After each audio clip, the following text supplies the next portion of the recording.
Hey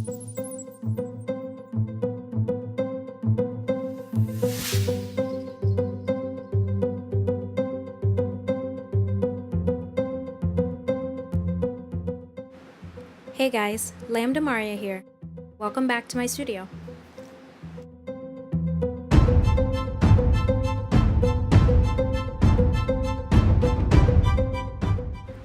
For today's piece, I wanted to try out a new technique or incorporate a technique that I used to use. So before I learned watercolor and kind of refined my own illustration techniques, I only really worked with pencil and graphite. I've always found that working with graphite, I could create lots of depth and value with just the black and white. So I wanted to try and incorporate that into my watercolor.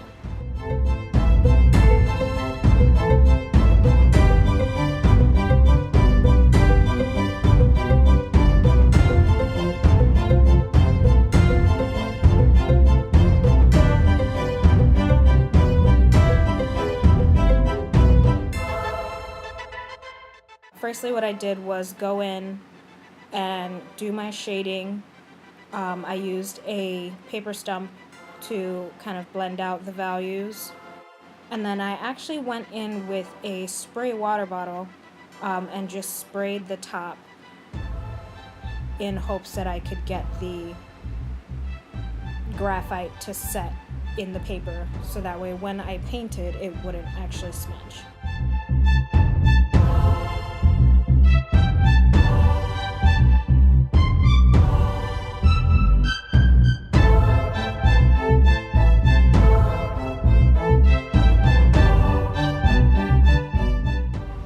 This was kind of terrifying for me just because it was a really good black and white illustration, and I was like, okay, I'm going to spray this with water, let's see if it gets ruined. So I was really hesitant with the spraying. I also noticed once I sprayed it on there, it was just on the page in droplets. It didn't like give full coverage, so I had to spread it out with a paintbrush, and that was giving me tons of anxiety. But it didn't smear, so, or at least not too noticeably, so it worked out all right. So once I had the graphite down and set into the paper, I let it dry and then started working on the color values.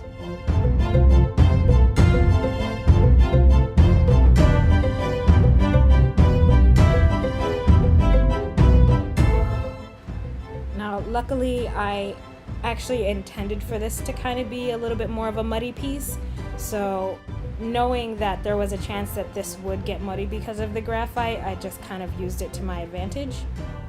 I should also mention that this is hot press paper, but because of the blending and rubbing on the paper, it definitely created more of a fuzzy texture to the paper, so it felt like it behaved a little bit more like cold press because I wasn't able to get super fine details.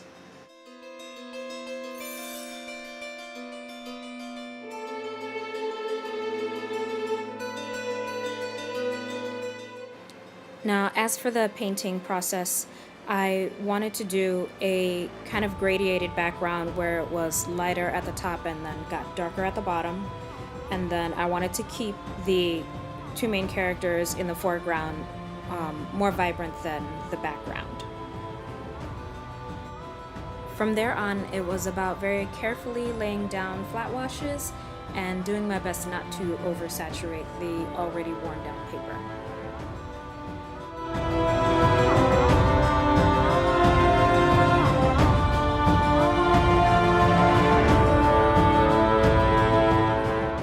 I think the next time I try this technique, I'm going to maybe do a simple portrait instead of a very detailed illustration, just to see if there's any difference. I probably could have gone a little deeper with the values, but I didn't want to push it too far on my first try.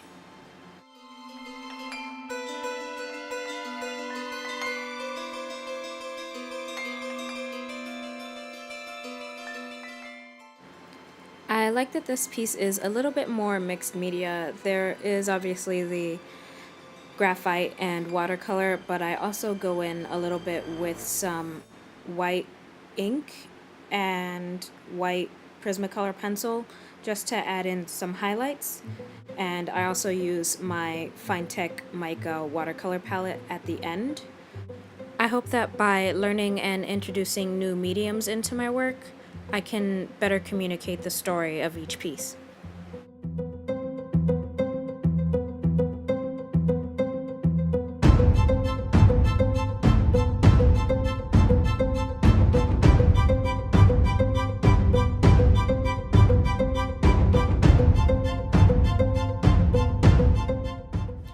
Now, speaking of stories, it's about time I told you about this one, right?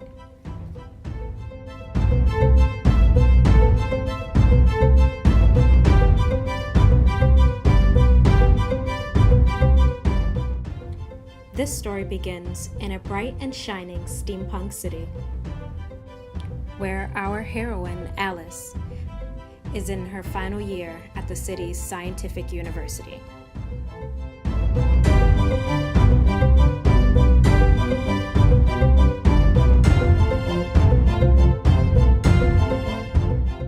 Out of thousands, just 10 are chosen to apprentice at the city's Center for Alchemical Studies and Industry. And our girl Alyse is at the top of her class.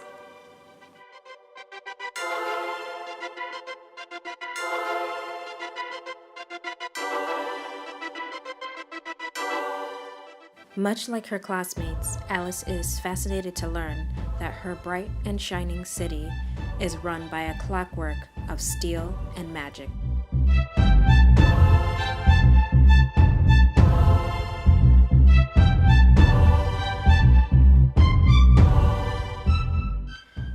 Deep beneath the city center, they will learn the long-honored proto-scientific traditions in the creation of the Philosopher's Stone.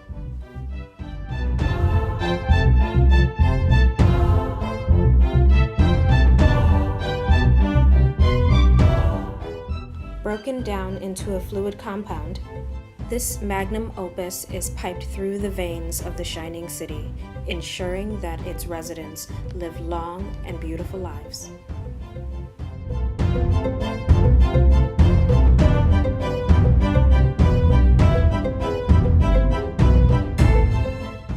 But Alyse soon learns that such beauty comes at a grave price.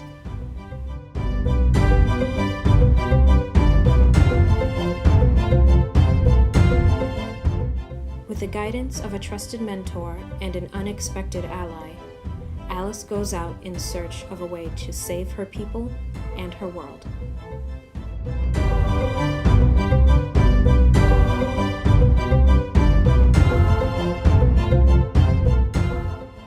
All the while, a darkness looms. Will a mechanized assassin put an end to her journey? Or will Alyse's alchemy prevail?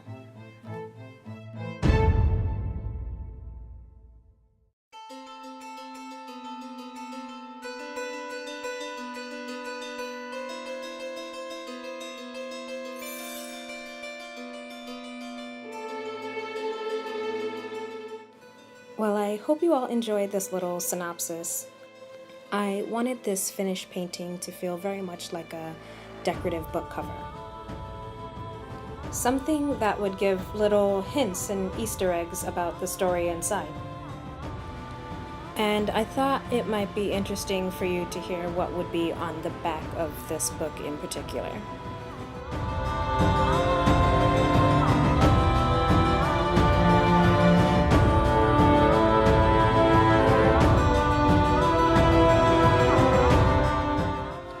I've definitely got a few ideas rolling around in my own head, but if any of you are inspired to write a short story, I would love to hear your ideas about how you think maybe these characters meet and some of the things they go through on their journey together.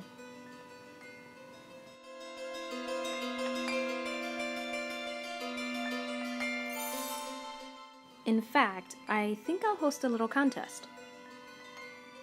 Write your short story, no more than 5 pages, roughly 2,500 words. On November 15th, 2018, I'll choose the winning story. By Christmas time, the winner will receive a one-of-a-kind printed booklet with this illustration on the front, their story in the center, and the synopsis on the back. You'll also receive a signed 8x10 print of this illustration, along with a 50% off coupon for any original in my online shop.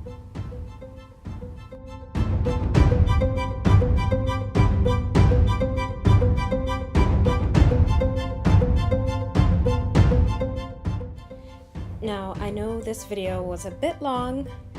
If you're still with me, thanks so much for hanging in there. I hope some of you decide to participate in the contest. I can't wait to read your stories. But now I'll let you watch the last few minutes while I add in some sparkling details.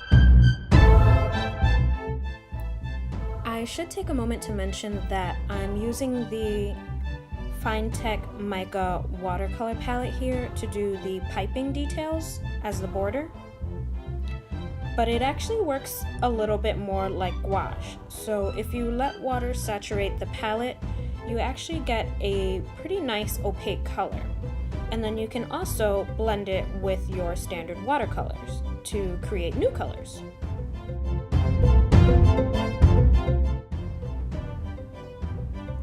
Now, while the Finetech palette that I have does have a few colors in the palette, they weren't quite copper toned enough for the purposes that I was using.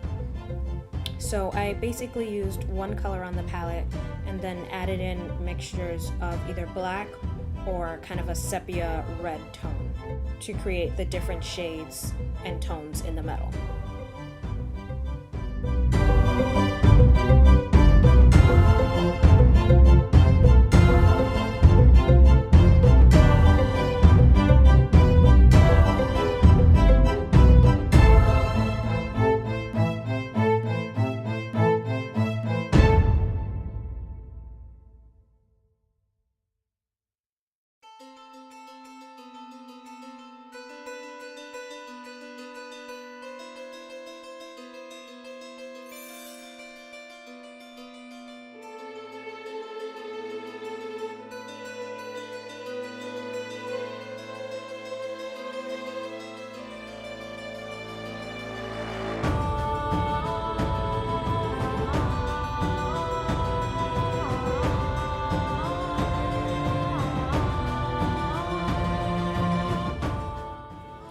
Okay, I'm finally done, I swear.